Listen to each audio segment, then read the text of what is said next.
안녕하세요. 사연집입니다. 행복한 하루 보내고 계신가요? 오늘도 시청해주셔서 진심으로 감사드립니다. 구독, 좋아요, 댓글은 큰 힘이 됩니다. 사연집, 오늘의 사연 시작하겠습니다. 안녕하세요. 저는 서울에 살고 있는 50살 여성입니다. 너무도 가난했던 제 어린 시절을 이겨내고 저를 무시했던 사람들에게 복수를 했던 이야기를 들려드리려고 해요. 이 이야기를 듣는 분들이 꼭 힘을 내길 바라면서요. 제가 초등학교에 다니던 무렵 아버지를 갑작스럽게 여의게 되었습니다. 어린 나이에 갑작스러운 이별은 충격적이었지만 더 큰 문제는 그 이후에 닥친 삶의 무게였습니다. 남겨진 5남매와 어머니는 어떻게든 하루하루를 살아가야 했습니다. 어머니는 가족을 부양하기 위해 작은 순대국집을 열어 장사를 시작하셨습니다. 하지만 어린 마음에도 어머니 혼자서는 도저히 이 모든 걸 감당할 수 없다는 걸 알 수 있었습니다. 어머니는 매일 새벽부터 밤늦게까지 일을 하셨지만 늘 일손이 부족했습니다. 그래서 장녀인 저는 자연스럽게 어머니를 돕기 시작했습니다. 설거지를 하거나 테이블을 닦고 간단한 음식 준비를 도우며 어머니의 곁에서 함께 했습니다. 그 과정에서 저는 한 가지 다짐을 했습니다. 동생들이 공부를 할 수 있도록 내가 도와야겠다. 어머니 혼자 힘으로는 도저히 동생들까지 돌볼 수 없었기 때문입니다. 그렇게 저는 고등학교 진학도 미뤄야 했습니다. 사실 여자 상업고등학교에라도 입학해서 공부를 하고 싶었지만 현실은 제 뜻대로 되지 않았습니다. 어머니가 너무 힘든 상황에 놓여 있었기 때문에 저는 학교 대신 식당 일을 선택해야 했습니다. 어머니 가게를 돕는 것만으로는 부족해서 다른 식당에서도 아르바이트를 하며 돈을 벌었습니다. 새벽부터 밤늦게까지 이어지는 고된 노동은 어린 나이에 감당하기 힘들었지만 가족을 위한 일이기에 포기할 수 없었습니다. 저는 그 시절을 떠올리면 마음이 참 복잡해집니다. 가난이라는 현실 앞에서 꿈도 학업도 잠시 접어두어야 했던 제 선택이 지금도 아프게 느껴질 때가 있지만 어머니와 동생들을 위해 선택한 길이었기에 후회하지 않으려 노력했습니다. 그렇게 몇 년간 식당 일을 하면서 지내다 보니 한 번은 이런 생각이 들었어요. 이대로 계속 살 수는 없지 않을까? 나도 다시 학교에 가야 하지 않을까? 그래서 일을 조금 정리하고 학교에 다닐 방법을 고민해 봤습니다. 그런데 상황은 여전히 나아지지 않았더군요. 저희는 5남매였고 제가 장녀였어요. 어린 동생들이 모두 자라면서 학교에 다니기 시작했어요. 어머니는 혼자 장사를 계속하시면서도 늘 힘겨워하셨고 그런 모습을 지켜보니 제 손을 뗄 수가 없었습니다. 결국 저는 다시 학교에 갈 꿈을 접고 어머니 곁에서 돈을 벌어야만 했습니다. 사실 친구들이 너무 부러웠어요. 그때 제 또래 친구들은 고등학교에 진학해서 교복을 입고 다니며 선생님들과 친구들 사이에서 웃고 떠들었겠죠. 방학 때 가끔 중학교 친구들과 만나면 저는 괜히 기가 죽곤 했습니다. 친구들은 학교에서 배운 이야기나 장난스러운 에피소드를 얘기하는데 저는 그저 고개만 끄덕이며 듣고만 있었어요. 할 이야기가 없더라고요. 제 삶은 하루 종일 일하고 돈을 버는 것뿐이었으니까요. 그런 자리에 앉아 있을 때면 속으로 이런 생각이 들었습니다. 나는 왜 이렇게 살아야 할까? 다른 친구들처럼 교복 입고 학교를 다니는 평범한 삶을 살았으면 얼마나 좋았을까? 하지만 그런 생각을 할 때마다 다시 마음을 다잡았습니다. 내가 이 길을 선택한 이유가 있지 않나? 동생들이 공부를 잘 마칠 수 있도록 내가 조금 더 힘내야지 하고요. 그렇게 저는 다시 일을 이어갔습니다. 새벽부터 저녁까지 어머니를 도우면서 때로는 다른 식당에서 아르바이트를 하며 동생들이 학교에서 필요한 교복과 책값을 마련했습니다. 제 꿈이 점점 멀어지는 것 같았지만 가족을 위해서는 어쩔 수 없다고 스스로를 다독이곤 했습니다. 결국 저는 고등학교에 진학하지 못했습니다. 중학교 졸업장이 제게 남은 전부였죠. 중졸이라는 꼬리표는 세상이 저를 바라보는 시선에서도 제가 스스로를 바라보는 시선에서도 쉽게 떼어낼 수 없는 것이었습니다. 그 이후로 저는 계속 어머니 가게를 돕고 다른 식당에서도 푼돈을 벌며 하루하루를 살아갔습니다. 일을 하며 나름대로 열심히 산다고 했지만 마음 한구석에는 늘 허전함이 남아 있었습니다. 제가 성인이 되었을 때도 상황은 크게 다르지 않았습니다. 배운 것이 많지 않다 보니 할 수 있는 일도 한정적이었어요. 결국 요식업이라는 익숙한 영역 안에서만 일을 할 수 있었습니다. 한 집에서 오래 머무르는 것도 어려웠습니다. 일이 너무 고되고 급여가 적어 옮겨 다니는 경우도 많았거든요. 그렇게 저는 식당을 전전하며 살아갔습니다. 남들이 대학에 다니며 노트에 필기를 하고 강의실에서 미래를 꿈꿀 때 저는 주방에서 설거지를 하고 테이블을 닦으며 하루를 보냈습니다. 가끔은 그런 삶이 너무 초라하게 느껴질 때도 있었어요. 다른 사람들이 한창 꿈을 키우고 도전하는 나이에 저는 고작 살아남기 위해 아둥바둥하는 제 모습을 보며 스스로에게 실망하기도 했습니다. 물론 저도 연애를 해본 적은 있어요. 저에게 관심을 보이는 사람들과 만나기도 했지만 언제나 진지한 관계로 이어지지는 않았습니다. 제게 다가온 사람들 대부분은 저를 진심으로 아껴주는 것 같지 않았습니다. 서로의 삶을 나누기보다는 가볍게 스쳐가는 만남이 많았죠. 그래서 저는 점점 누군가를 믿고 의지하는 것에 신중해졌습니다. 그렇게 저는 성인이 되어서도 여전히 먹고 사는데 급급한 삶을 이어갔습니다. 세상은 제가 생각했던 것보다 훨씬 더 냉혹했고 배움의 부족은 삶의 곳곳에서 제 발목을 잡았습니다. 그래도 포기할 수는 없었어요. 동생들이 조금씩 자리를 잡아가는 모습을 보며 제 선택이 틀리지 않았다고 스스로를 위로하며 하루하루를 버텨냈습니다. 20대 때는 정말 말 그대로 뼈 빠지게 일만 했습니다. 동생들을 학교에 보내고 또 대학까지 보내느라 제 모든 시간과 에너지를 쏟아부었죠. 남들이 젊음을 즐기고 꿈을 향해 달려가는 그 시기에 저는 주방 한켠에서 쉴 새 없이 손을 움직이며 하루하루를 보냈습니다. 동생들이 졸업할 때마다 느끼는 뿌듯함도 있었지만 동시에 제 삶은 점점 비어가는 것 같았습니다. 어렸을 때 품었던 꿈은 물론이고 제가 누려야 할 청춘이라는 시간마저 잃어버린 기분이었으니까요. 어머니도 나이가 들면서 일을 계속하기가 힘드셨습니다. 몸이 예전 같지 않으셨고 무리하면 건강이 더 악화되실 것 같아서 어머니에게는 쉬라고 말씀드렸어요. 그렇게 자연스럽게 집안의 가장 역할은 제가 맡게 되었습니다. 어머니와 동생들에게는 그런 내색을 하지 않았지만 그 부담감이 정말 어깨를 짓누르는 것 같았어요. 제가 일을 멈추면 당장 생활이 어려워질 테니 늘 일을 우선시하며 살았습니다. 20대 내내 그랬던 것처럼 30대에 들어서도 제 삶은 다르지 않았습니다. 아침부터 밤까지 일터를 전전하며 하루하루를 버텼죠. 동생들은 차례차례 졸업하고 취직도 하고 제법 자기 삶을 꾸려나가기 시작했지만 정작 저는 여전히 제자리 걸음 같았습니다. 늘 손에 쥔 것은 없었고 삶을 좀 더 나아지게 만들 여유도 없었어요. 어느 날은 문득 거울을 보며 생각했습니다. 내가 지금 뭐 하고 있는 걸까? 나도 누군가의 동생이었다면 조금은 다르지 않았을까? 하지만 그런 생각도 잠시였어요. 내 몫의 삶은 내가 짊어지고 가야 한다는 사실을 누구보다 잘 알고 있었으니까요. 그렇게 저는 마음속에 이런저런 생각을 억누르며 다시 일하는 삶으로 돌아갔습니다. 30대가 된 제 모습은 20대와 크게 다르지 않았습니다. 일만 하며 살았고 어머니와 동생들의 뒤를 든든히 바쳐야 한다는 책임감 하나로 버텨냈습니다. 제가 이 시기를 어떻게 지나왔는지 가끔 떠올려 보면 그저 정신없이 살았다는 말 외에는 할 수 있는 게 없는 것 같아요. 30대에 접어들면서 제 삶에 조금 다른 바람이 불어왔습니다. 한 남자를 만났거든요. 사실 그 사람은 잘생기지도 않았고 돈이 많은 사람도 아니었어요. 그냥 평범한 사람이었죠.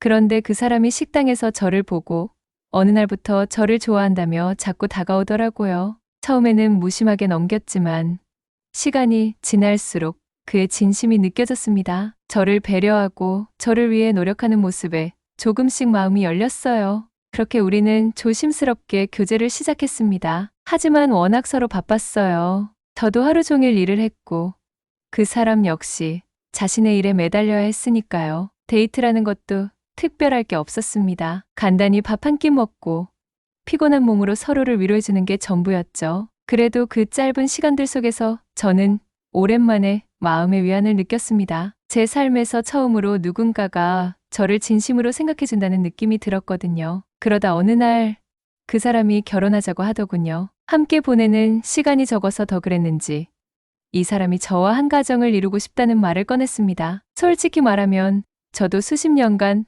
너무 힘든 시간을 보내왔던 터라 마음 한구석에 기대는 마음이 생겼습니다. 매일같이 혼자 무거운 짐을 짊어지고 살아가는 게 너무 고단했거든요. 이제는 누군가와 함께 살며 서로 기대고 의지할 수 있는 삶을 꿈꿔도 되지 않을까 싶었습니다. 결국 저는 그의 프로포즈를 받아들였습니다. 이 사람이라면 제 삶의 무게를 함께 나눌 수 있지 않을까 하는 희망을 품었죠. 그렇게 제 30대는 새로운 시작을 준비하며 또 다른 방향으로 흘러가기 시작했습니다. 결혼이라는 단어가 제 삶에 들어오면서 저도 조금은 새로운 삶을 꿈꿀 수 있게 된 시기였습니다. 결혼하고 신혼생활을 시작했을 때 사실 기대했던 낭만적인 모습은 없었어요. 저희 둘 다 넉넉한 형편이 아니었거든요. 작은 14평짜리 빌라에 신혼집을 차렸습니다. 오래된 집이었지만 둘이 함께 꾸며나갈 생각에 나름 설레기도 했죠. 가구 하나하나를 사는 것도 큰일이었어요. 웬만하면 중고를 알아보고 정말 필요한 것만 간소하게 채워 넣었습니다.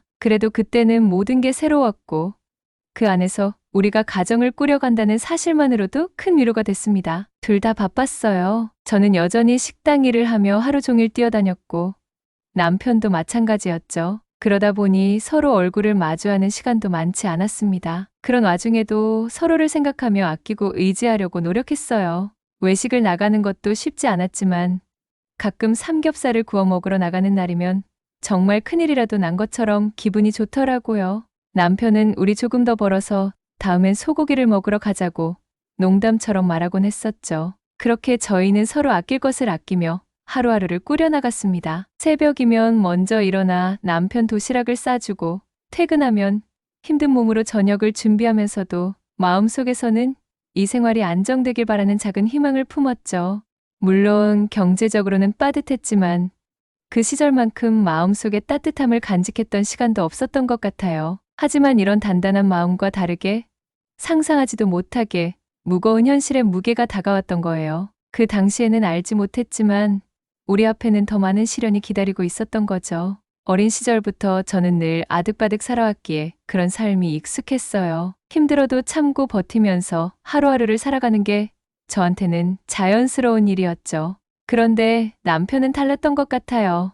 남편은 빨리 이 어려운 삶에서 벗어나고 싶어 했어요. 더 나은 삶을 위해 무언가를 해야 한다고 말했지만 그게 무엇인지 명확히 알지 못하는 모습도 보였어요. 그러다 어느 날부터 주식 이야기를 꺼내더군요. 처음엔 저도 별다른 의심 없이 응원해줬어요. 남편이 주식으로 돈을 벌면 우리 생활이 조금은 나아지지 않을까 싶었거든요. 초반에는 정말 운이 좋았던 것 같아요. 몇 번의 투자로 돈을 벌어오니 저도 기분이 좋았죠. 돈 벌었다면서 이걸로 맛있는 거 먹자라며 웃는 남편을 보니 나도 조금은 기대를 걸어도 되겠다 싶었어요. 하지만 그건 오래가지 않았습니다. 남편은 주식에 대해 제대로 공부하거나 신중하게 접근하지 않았어요. 그냥 운에 맡기는 식으로 여기저기 돈을 넣더니 점점 손실이 나기 시작했어요. 처음에는 격려해줬지만 그 말도 점점 설득력을 잃어갔습니다. 번번이 돈을 잃는 모습을 보며 속이 타들어갔지만 남편은 멈추지 않았어요.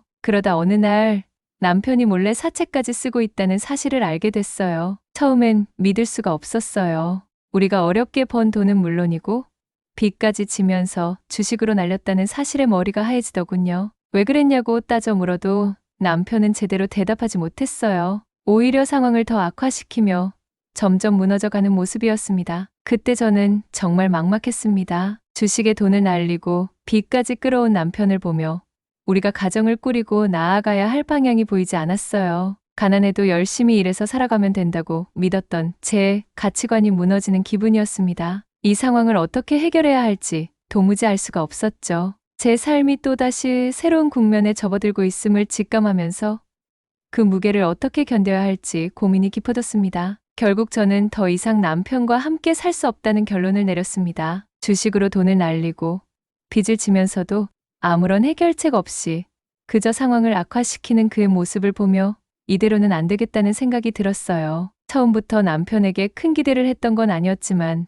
그래도 믿고 함께 살아보려 노력했던 제 마음은 점점 무너져 내렸습니다. 더 이상 우리 가정이 함께 나아갈 길이 없다고 판단했죠. 40대가 되기 전에 저는 이혼을 결심했습니다. 이제 그만하자고 말하며 끝내자고 했을 때 남편도 크게 저항하지 않았어요. 어쩌면 그도 이 상황에서 도망치고 싶었던 걸지도 모르겠습니다. 하지만 문제는 이혼 후에 벌어졌습니다. 남편이 빚을 내는 바람에 제가 조금씩 오랫동안 모아뒀던 돈이 순식간에 휴지 조각이 되어버렸던 거죠. 그가 저지른 일임에도 불구하고 제가 연대 책임을 질 수밖에 없는 상황들이 생겼고 그걸 감당해야 한다는 사실이 너무도 답답하고 억울했어요. 이혼 후의 삶은 말 그대로 더 어려워졌습니다. 혼자서 모든 걸 해결해야 했고 그 과정에서 속으로 참 많은 나쁜 생각도 했습니다. 내가 이렇게까지 살아야 하나 하는 생각이 들 때도 있었고 차라리 모든 걸 포기하고 싶다는 충동이 스쳐가기도 했죠. 하지만 그럴 때마다 저는 마음을 다잡았습니다.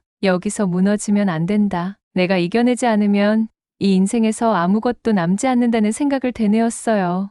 그렇게 저는 다시 일을 시작했습니다. 일터에서는 힘들어도 웃음을 잃지 않으려고 노력했고 스스로를 다독이며 하루하루를 살아갔습니다. 손에 쥔 것은 없었지만 그래도 다시 일어나야 한다는 마음 하나로 버텼어요. 어쩌면 제 어린 시절부터 이어져 온 끈기가 이때 제게 큰 힘이 되었던 것 같아요. 아득바득 살아가던 그 시절처럼 저는 또다시 힘을 내보기로 했습니다. 물론 쉽지 않았습니다. 하지만 다른 선택지는 없었어요. 남들이 보기엔 보잘것없는 삶처럼 보였겠지만 저는 그렇게 제 인생의 다음 장을 쓰기 시작했습니다. 40살이 되던 해에 정말 예상치 못한 연락이 왔어요. 중학교 친구들에게서 동창회 소식을 전해 들었죠. 그동안 워낙 바쁘게 살다 보니 학교 친구들과는 거의 연락을 끊고 살았거든요. 그런데 갑자기 모임을 하자고 연락이 오니 참 어색하면서도 반가운 마음이 들더라고요. 친구들은 이번 동창회가 단순히 만나서 웃고 떠드는 자리가 아니라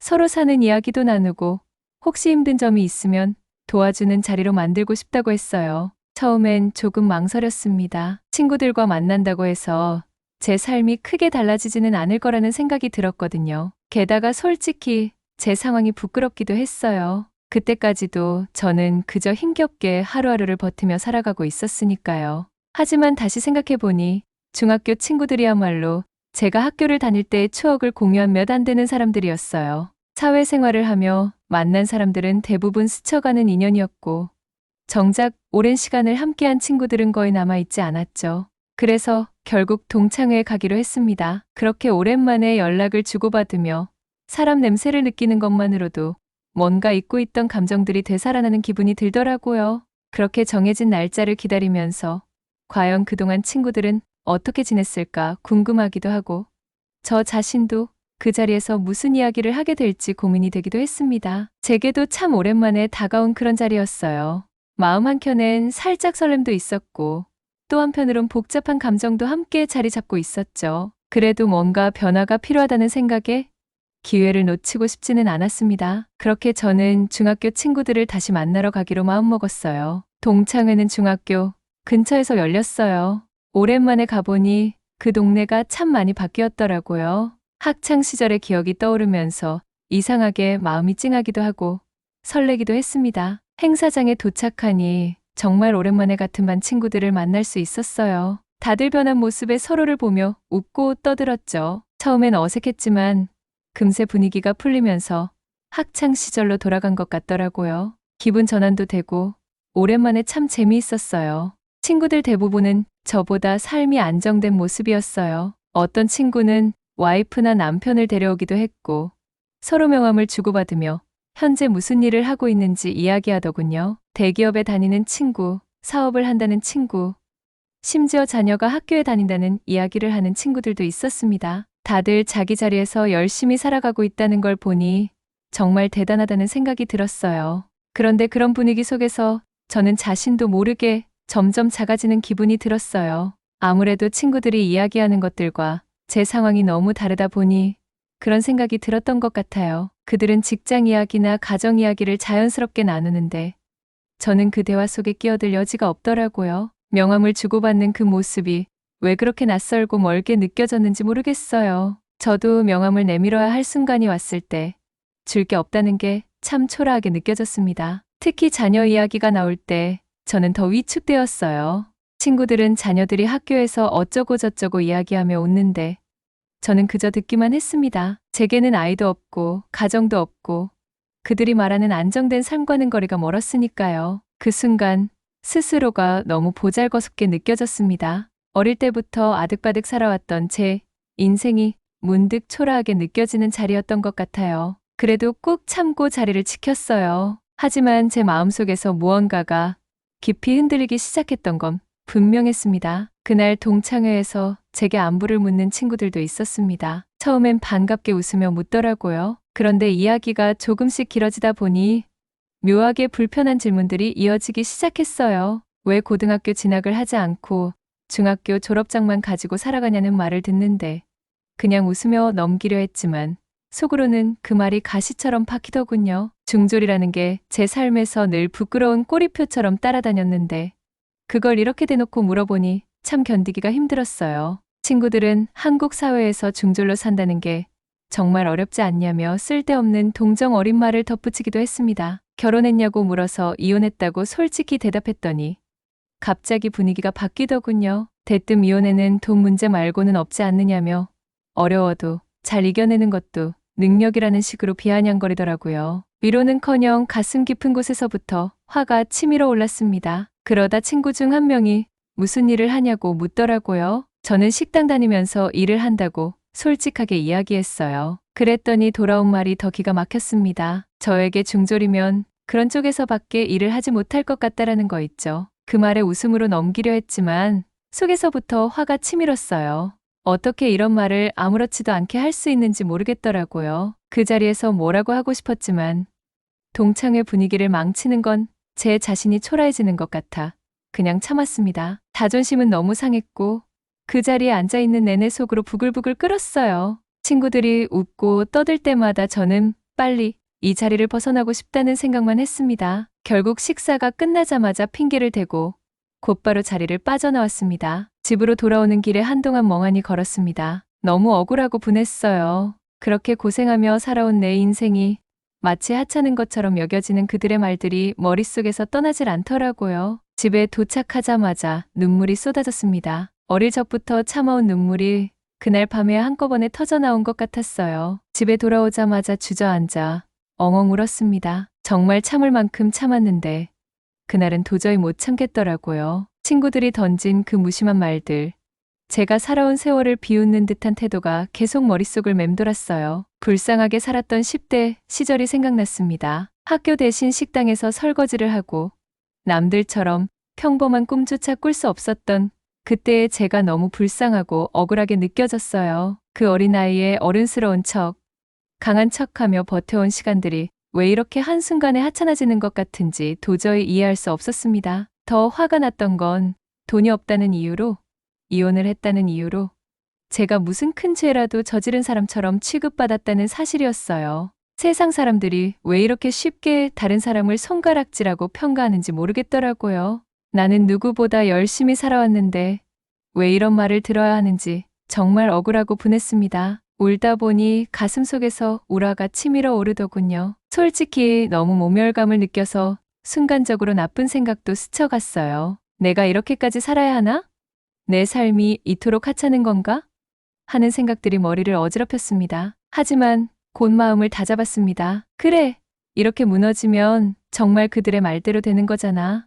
나는 그런 사람이 아니라고 스스로에게 말했어요. 그 순간 마음 한구석에서 복수심이 일어났습니다. 그 친구들이 웃으며 내게 던졌던 그 말들을 평생 후회하게 만들어야겠다는 생각이 들었어요. 하지만 그 복수는 소리를 지르거나 싸우는 게 아니었어요. 저는 그때 결심했습니다. 내가 저들보다 훨씬 잘 살아야 한다고. 내가 더 멋지고 당당한 사람이 되어서 그들의 비웃음을 무력화시키는 것이야말로 진짜 복수라고 생각했어요. 눈물을 닦으며 마음을 굳혔습니다. 더는 남들이 내 삶을 판단하지 못하게 내가 나 스스로를 증명할 수 있는 사람이 되기로요. 그날 밤은 정말 힘들었지만 동시에 제 인생에서 중요한 전환점이 되었던 것 같아요. 그날 이후로 마음속에서 무언가 달라지기 시작했어요. 더는 남들 눈치를 보며 살지 않기로, 그리고 나 자신에게 더는 부끄럽지 않은 삶을 만들기로 결심했죠. 그때부터 저는 새로운 목표를 세웠습니다. 바로 제 가게를 차리는 거였어요.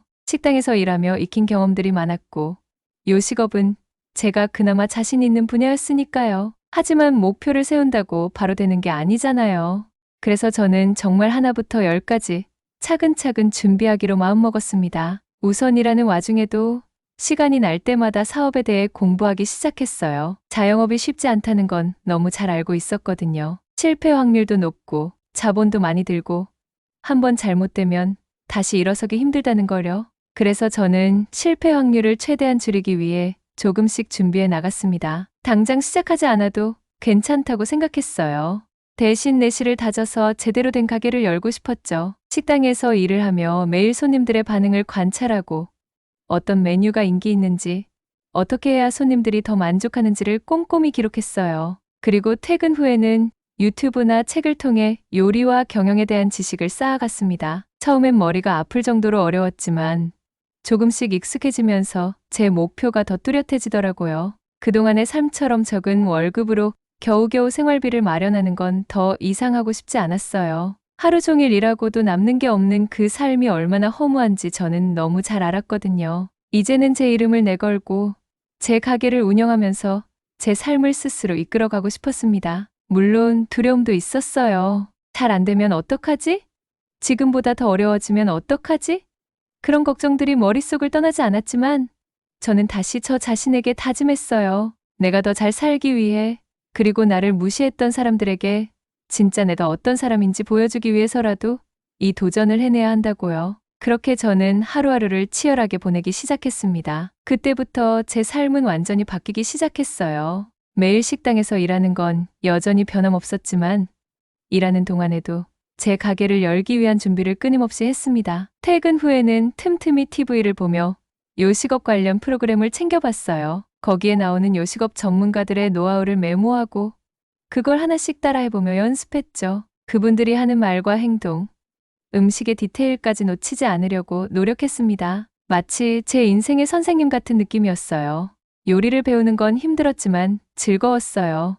손님들에게 조금 더 맛있는 음식을 대접하고 싶다는 마음이 크다 보니 아무리 피곤해도 포기할 수 없었습니다. 제가 가장 자신 있는 요리가 뭐일까 곰곰이 고민했어요. 그리고 결론이 나더라고요. 바로 분식과 한식이었죠. 어린 시절부터 어머니 곁에서 배웠던 음식들, 그리고 지금까지 식당에서 익혀온 요리들이 대부분 이 두 분야에 속했거든요. 자연스럽게 자신감도 생기고 내가 잘할 수 있는 건 바로 이거다라는 확신이 들었습니다. 그래서 메뉴 구상부터 시작했어요. 김밥, 떡볶이, 라면 같은 분식 메뉴부터 시작해서 한식 반찬과 따뜻한 국밥 같은 메뉴까지 하나하나 적어보며 어떤 음식을 제 가게에서 선보일지 고민했죠. 단순히 맛있게 만드는 걸 넘어 손님들에게 감동을 줄 수 있는 음식을 만들고 싶었어요. 이 집 음식은 믿고 먹는다는 이야기를 들을 수 있는 가게를 만들고 싶었거든요. 그러다 보니 하루하루가 정말 바빴습니다. 일하고 공부하고 요리 연습을 하다 보면 하루가 어떻게 지나갔는지도 모를 정도였죠. 하지만 신기하게도 힘들지 않았어요. 오히려 제 목표가 점점 더 구체화되면서 설렘과 기대감이 저를 움직이게 만들더라고요. 그렇게 저는 조금씩, 하지만 확실하게 제 꿈을 향해 다가가고 있었습니다. 드디어 제 가게를 열던 날, 심장이 터질 것 같았어요. 설렘과 긴장이 뒤섞여서 잠도 제대로 못 잤죠. 가게 이름도 제가 직접 정하고 메뉴 구성부터 인테리어까지 하나하나 손을 거친 곳이었으니까요. 모든 걸 제 손으로 만들어낸 이 작은 가게가 저에게는 새로운 출발점이자 제 삶의 가장 큰 도전이었습니다. 가게를 열고 난 뒤에는 정말 절실하게 일했습니다. 하루에 단 2시간씩 자면서 나머지 시간은 온전히 가게에 쏟아부었어요. 새벽이면 누구보다 먼저 출근의 재료를 다듬고 국물을 끓이고 김밥 속재료를 준비했습니다. 메뉴 하나하나에 제 정성과 손맛을 담으려고 노력했어요. 간단한 김밥과 라면 정도를 끓여주시는 이모님을 고용했지만 사실상 대부분의 일은 제 몫이었어요. 주방에 서서 음식을 만들고 손님들을 응대하고 매장 청소까지 제 손으로 해야 했습니다. 가게는 24시간 운영이었어요. 새벽 시간에는 손님이 없을까봐 걱정도 했지만 오히려 그 시간이 우리 가게의 강점이 되더라고요. 버스 기사님들이나 택배 기사님들처럼 새벽에 일하시는 분들이 우리 가게를 찾아주기 시작했어요. 이 시간에 따뜻한 국물 먹을 데가 없었는데 여기 오니 좋다고 말씀하실 때마다 정말 보람을 느꼈습니다. 그렇게 한 분, 두 분씩 단골이 생기기 시작했어요. 가게에 오는 손님들이 늘어나면서 제 하루는 더 바빠졌습니다. 피곤하긴 했지만 손님들이 맛있게 음식을 드시고 감사 인사를 건네주실 때마다 모든 고생이 잊히는 기분이었어요. 이 가게가 정말 나의 길이 맞구나 하는 확신도 생겼고요. 그렇게 저는 매일같이 가게 안에서 하루를 시작하고 마무리하며 제 꿈을 조금씩 현실로 만들어가고 있었습니다. 정말 다행스럽게도 가게는 생각보다 빨리 자리를 잡았습니다. 처음에는 걱정도 많았어요. 사람들이 과연 우리 음식을 좋아해 줄까? 24시간 운영이라는 특징이 잘 받아들여질까 하는 고민이 머릿속에서 떠나지 않았거든요. 그런데 손님들이 하나둘씩 찾아와 주시고 좋은 평가를 말해주실 때마다 안도의 한숨을 내쉴 수 있었습니다. 우리 가게는 음식 종류가 많다는 점도 손님들에게 좋은 인상을 준 것 같아요. 김밥, 라면 같은 간단한 메뉴부터 한식, 정식까지 다양하게 준비했거든요. 평가가 좋았고 그런 말들이 소문이 되어 점점 더 많은 손님들이 찾아오기 시작했습니다. 특히 수문의 시간 내내 문을 열어둔 가게라는 점이 큰 장점이었어요. 새벽이나 늦은 밤에 따뜻한 밥 한 끼를 먹고 싶은 분들이 저희 가게를 찾아와 주셨죠. 가게 매출이 올라가면서 저도 조금씩 숨통이 트였어요. 혼자서는 도저히 감당할 수 없는 일이 많아져서 직원 몇 분을 더 고용할 수 있었거든요. 주방과 서빙에 도움을 주실 분들을 모시고 나니 저도 조금은 여유를 가질 수 있었어요. 그래도 여전히 24시간 운영이라는 가게의 특징은 절대 포기할 수 없었어요. 그게 우리 가게만의 강점이었고 손님들이 우리를 찾아주는 이유였으니까요. 그러다 보니 매 순간 더 열심히 하게 되더라고요. 손님들이 우리 가게를 믿고 찾아오시는 만큼 실망시키고 싶지 않았어요. 음식 하나하나에 정성을 쏟고 손님들의 작은 요청에도 귀를 기울이려고 노력했습니다. 그 결과 가게는 점점 더 많은 사랑을 받게 되었고 저는 제 인생에서 처음으로 내가 정말 잘하고 있구나라는 확신을 가질 수 있었습니다. 힘든 날들도 많았지만 그 모든 게 보람으로 바뀌어가는 걸 느끼며 매일을 살아갔습니다. 가게는 생각보다 훨씬 더 빨리 유명해졌어요. 어느 날은 먹방 유튜버들이 우리 가게에 찾아오더라고요. 처음에는 누군지 잘 몰랐는데 카메라를 들고 촬영하면서 가게 음식을 맛보고 소개하는 모습이 참 신기했어요. 그날 이후로 손님들이 유튜브 보고 왔어요 라며 찾아오는 일이 많아졌습니다. 우리 가게의 24시간 운영과 푸짐한 한식 메뉴가 매력적이라고 영상에서 칭찬을 해줬다는데 그 덕분에 소문이 더 빨리 퍼진 것 같아요. 그때부터 손님이 폭발적으로 늘어나기 시작했어요. 가게에 오시는 분들은 물론이고 배달 주문도 정말 많아졌습니다. 요즘은 워낙 배달이 흔하다 보니 저희도 배달 서비스를 시작했거든요. 24시간 운영이라는 장점 덕분에 늦은 밤이나 새벽에도 배달 주문이 끊이질 않았어요. 혼자 사는 젊은 분들이나 야근하시는 직장인들, 새벽에 일하시는 기사님들까지 정말 다양한 분들이 우리 음식을 찾아주셨죠. 매출이 눈에 띄게 올라가는 걸 보면서도 저는 아직도 실감이 나지 않을 때가 있어요. 그저 조금 더 열심히, 조금 더 잘하려고 노력했을 뿐인데 이렇게 많은 분들이 우리 가게를 찾아주신다는 게 정말 감사하더라고요. 덕분에 직원분들도 더 고용할 수 있었고 가게 운영도 점점 더 체계적으로 바뀌고 있어요. 하지만 여전히 제 마음속에는 한 가지 원칙이 있어요. 손님들을 절대 실망시키지 않겠다는 거요. 처음 가게를 열었을 때 그 마음 그대로 음식 하나하나에 정성을 다하고 손님들의 목소리에 귀를 기울이려고 노력합니다. 우리 가게가 지금의 인기를 유지할 수 있는 건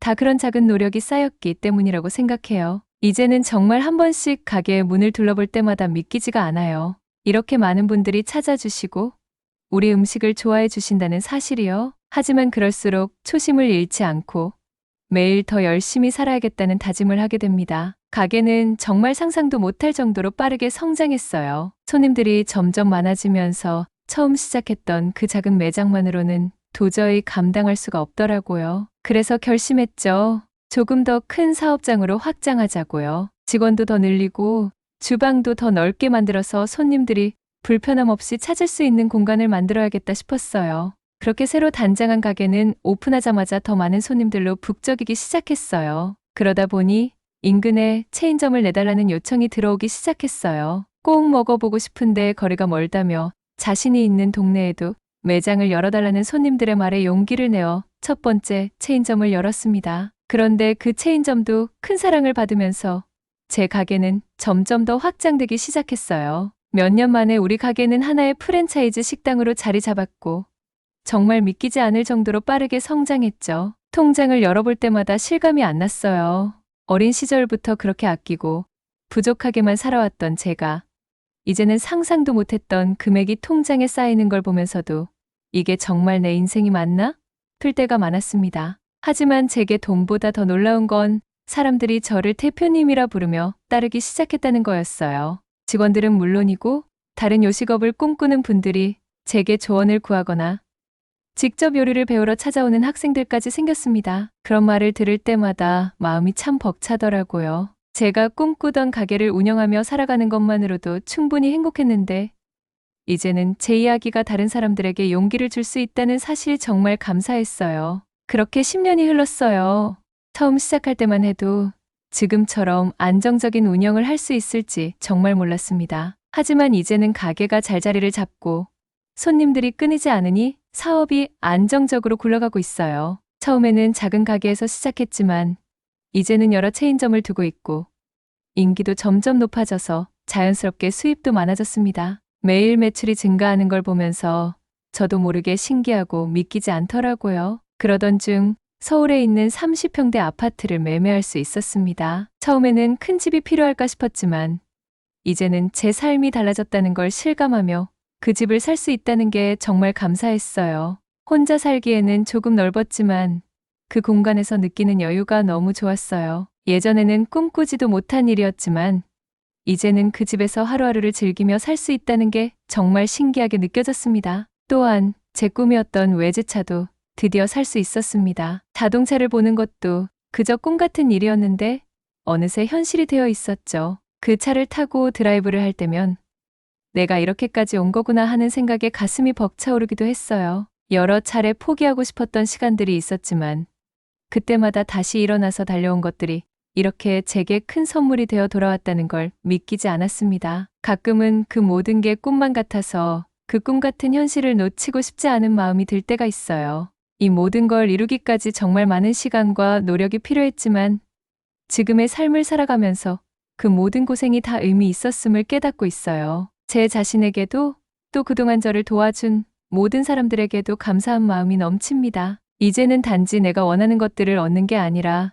그걸 통해 더 많은 사람들과 나누는 삶을 살고 싶다는 마음이 커지고 있어요. 50살이 되던 해 또 한 번 중학교 동창회 소식이 들려왔어요. 예전에 갔던 동창회에서 받았던 상처가 떠오르면서도 이번에는 기분이 묘하게 달랐어요. 그때 느꼈던 모멸감과 억울함을 생각하니 이번엔 꼭 다르게 보여주고 싶다는 마음이 들더라고요. 이건 복수할 수 있는 기회야라는 생각이 머릿속에 가득 찼어요. 내가 얼마나 달라졌는지, 얼마나 열심히 살아왔는지를 보여줄 날이라고 스스로를 다독이며 그날이 오기만을 기다렸습니다. 드디어 동창회 당일, 저는 준비를 단단히 했습니다. 옷장 속 가장 비싼 명품 코트를 꺼내 입고 정장처럼 보이는 옷들로 깔끔하게 꾸몄어요. 화장도 평소보다 조금 더 신경을 쓰고 액세서리까지 완벽하게 착용했습니다. 평소에는 그냥 편하게 다니지만 이날만큼은 예외였어요. 저는 꿈에 그리던 외제차를 끌고 현장으로 갔습니다. 차를 주차하고 행사장으로 들어섰을 때 친구들의 시선이 한 곳으로 쏠리는 게 느껴지더라고요. 그 눈빛을 보니 묘하게 속이 시원하면서도 긴장이 되더군요. 행사장은 예전과 비슷한 분위기였어요. 친구들은 각자 자리를 잡고 앉아 웃으며 이야기를 나누고 있었죠. 그런데 제가 들어가자마자 모두가 저를 바라보는 걸 느꼈어요. 여자친구들도 남자친구들도 제 옷차림과 행동 하나하나를 유심히 쳐다보더라고요. 마치 저를 예전에 그 아이가 아니라 처음 보는 사람처럼 대하는 게 느껴졌습니다. 그 순간 속으로 조용히 웃음이 났어요. 그래, 내가 달라졌다는 걸 이제야 깨닫는 거야. 그때 너희가 나를 어떻게 대했는지 잊지 않았어. 그런 생각을 하면서도 겉으로는 태연하게 행동하려고 했습니다. 그들의 시선 하나하나를 느끼면서 저는 그날의 진짜 시작을 준비하고 있었습니다. 동창회 분위기는 역시나 그때와 크게 다르지 않았습니다. 친구들은 여전히 자신들이 얼마나 잘 살고 있는지 자랑하기 바빴어요. 누군가는 남편이 얼마나 많이 버는지 이야기했고 또 다른 친구는 얼마 전에 새 아파트를 분양받았다는 얘기를 늘어놓더군요. 또 누군가는 고급 외제차를 샀다며 사진을 보여주기도 했습니다. 그런 대화를 들으면서도 저는 차분하게 자리를 지켰어요. 지금은 예전처럼 위축되지 않았습니다. 오히려 그들이 어떻게 반응할지 기대가 되더라고요. 마침내 제 차례가 되었습니다. 친구들이 제게 물었어요. 저는 잠시 미소를 짓고 차분히 대답했습니다. 나는 지금 요식업 대표가 됐고 여러 매장을 운영하고 있다고 말하면서 연매출까지 이야기해줬죠. 그러자 친구들의 표정이 갑자기 굳어지더군요. 놀란 눈으로 저를 쳐다보는 모습이 참 우스웠습니다. 그때 예전 동창회에서 느꼈던 그 억울함이 조금씩 사라지는 기분이었어요. 저도 한마디 덧붙였습니다. 근데 남편이 그 정도밖에 못 벌면 생활하기 어렵지 않아? 요즘 물가도 비싼데. 예전 그들이 저에게 했던 말과 똑같은 톤으로 말해줬죠. 그 말을 듣고 웃는 척하지만 속으로 당황한 기색이 역력한 그들을 보면서 속이 조금 시원해졌습니다. 제가 명함을 건네자 분위기가 또 달라졌습니다. 동창 남자들이 하나둘씩 저에게 다가오기 시작했어요. 돌싱인 걸로 아는데 나도 사실 이혼했어. 오랜만에 보니 반갑네. 라며 어색한 농담을 던지는 사람도 있었고, 내가 지금 사업을 하는데 투자 좀 받을 수 있을까? 라며 접근하는 사람도 있었습니다. 또 어떤 사람은 우리 회사가 홍보 회사인데 혹시 마케팅 쪽으로 같이 일할 기회가 있을까? 라고 말하며 고용을 부탁하기도 했어요. 그런 말을 듣는데 하나도 고맙지도 설레지도 않았습니다. 그저 웃을 뿐이었어요. 예전엔 그들 앞에서 말 한마디 하기조차 어려웠던 제가 이제는 그들의 눈길을 사로잡고 부탁을 듣는 입장이 되었다는 게 참 아이러니하더군요. 하지만 그들을 보며 어떤 감정도 들지 않았습니다. 단지 제가 제자리에서 열심히 살아왔다는 사실이 제일 중요하게 느껴졌을 뿐이었어요. 식사 자리가 이어질수록 분위기가 점점 더 우스워졌습니다. 사람들이 서로 아첨을 떨듯 제게 말을 걸고 관심을 보이는 모습이 너무 가소로웠어요. 속으로는 이런 생각이 들었죠.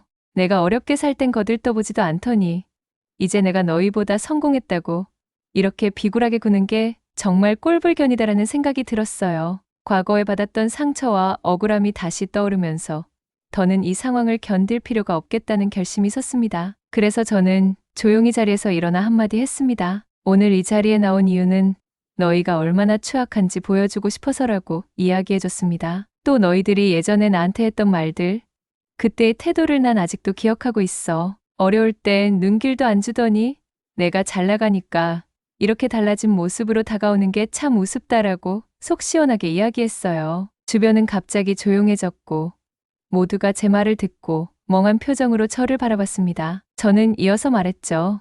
남을 비하하면서 사는 것보다 없어도 열심히 사는 게 훨씬 나아. 나는 그렇게 살았고 그 결과 지금 너희보다 훨씬 잘 살고 있어. 그러니 앞으로는 남의 삶을 쉽게 판단하지 말아야 한다는 걸 깨달아야 하지 않겠니? 라고. 그 말을 하고는 더 이상 그 자리에 있을 필요를 느끼지 못했어요. 차가운 시선을 느끼든 말든 저는 당당하게 가방을 챙겨 자리를 박차고 나왔습니다. 뒤에서 무슨 말을 했는지는 모르겠어요. 그리고 솔직히 궁금하지도 않았습니다. 제가 해야 할 말은 다 했고 이제 그들과 더 얽힐 이유도 없었으니까요. 차로 돌아오는 길 창문 너머로 들어오는 바람을 맞으며 생각했어요. 이제 정말 끝이다. 내가 이렇게 열심히 살아온 건 내 자신을 위해서였지. 그들을 위해서가 아니었다. 오늘로 그들과의 모든 인연은 끊었다. 그렇게 마음속에 묵혀두었던 한 가지를 정리하고 저는 다시 제 길을 향해 걸어 나갔습니다. 그날 동창회를 나와 집으로 돌아오는 길, 마음이 참 묘했어요. 한편으론 속이 시원하기도 했고 한편으론 많은 생각이 스쳐갔죠. 그 친구들 덕분에 제가 이렇게 악착같이 살아올 수 있었다는 걸 부정할 수 없더라고요. 그때 그들의 말과 태도가 아니었다면 제가 이렇게 이를 악물고 노력하며 지금의 자리에 오지 못했을지도 모르겠다는 생각이 들었어요. 어쩌면 고맙다는 말도 해줘야 할지 모르겠어요. 그들의 비웃음이 없었다면 제 열정과 의지가 여기까지 이어지지 못했을 테니까요. 몇 년 만에 이렇게 큰 성과를 이뤄낸 제 인생을 돌아보면 그저 믿기지가 않을 뿐입니다. 하지만 이 모든 게 우연히 이루어진 건 아니었어요. 아득바득 살아온 제 어린 시절, 하루하루 피땀 흘리며 일했던 그 시간들이 결국 오늘의 저를 만들었다는 걸 누구보다 잘 알거든요. 그리고 그 사실이 제게 더 큰 자부심을 안겨줍니다. 그리고 가장 고맙고 기특한 건 바로 어린 시절의 저 자신이에요. 가난하고 힘들었던 시간 속에서도 포기하지 않고 하루하루 버텨낸 그 아이가 없었다면 지금의 저는 존재하지 않았을 거예요. 참 잘해줬다. 고맙다. 정말 대견하다. 이렇게 제 자신에게 말해주고 싶더라고요. 돌아보면 정말 쉽지 않은 시간이었어요. 설거지하며 주방에서 하루를 보냈던 10대, 하루 두세 시간 자면서 가게를 운영하던 30대, 그 모든 시간이 오늘의 저를 만들었어요. 이제는 확실히 알겠어요. 당장 어려워도 포기하지 않고 끝까지 노력하면 빛을 보는 날이 반드시 온다는 거요. 물론 그 과정은 고되고 남들이 쉽게 이해하지 못할 수도 있어요. 하지만 제 경험이 누군가에게 작은 교훈이 될 수 있다면 제 삶의 의미는 그걸로 충분하다고 생각합니다. 지금은 모든 걸 내려놓고 잠시 웃을 수 있어요. 어릴 적 제가 꿈꾸던 삶과는 조금 다를지 몰라도 이 길도 나쁘지 않다고 느껴져요. 오늘의 교훈은 단순해요. 나는 해냈다. 그리고 너도 해낼 수 있다. 그렇게 제 마음속에 새기면서 다시 내일을 향해 발걸음을 내딛습니다.